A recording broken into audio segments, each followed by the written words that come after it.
Assalamualaikum warahmatullahi wabarakatuh. Okey, hari ni Ustazah nak ajar buat flashcard Jawi.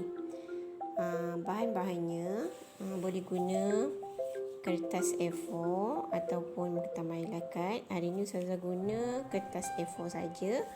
Boleh campur warna-warna, warna-warni, ada kertas A4 warna putih, merah dan warna pink.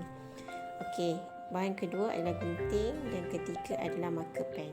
Okey, yang pertama kita ambil kertas mylar ni, lipat.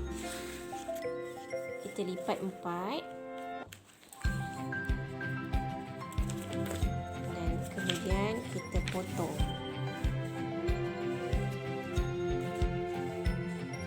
Setelah selesai potong, kita dah bagi 4. Dia akan jadi macam ni. Okey, selepas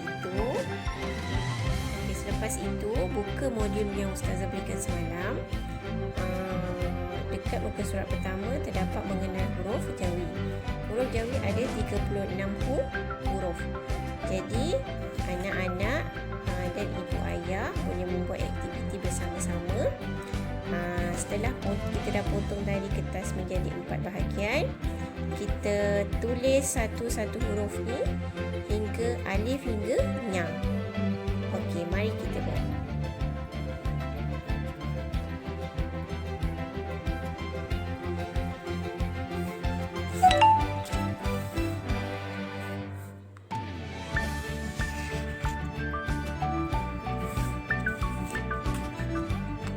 Alif, ba, ta sehingga huruf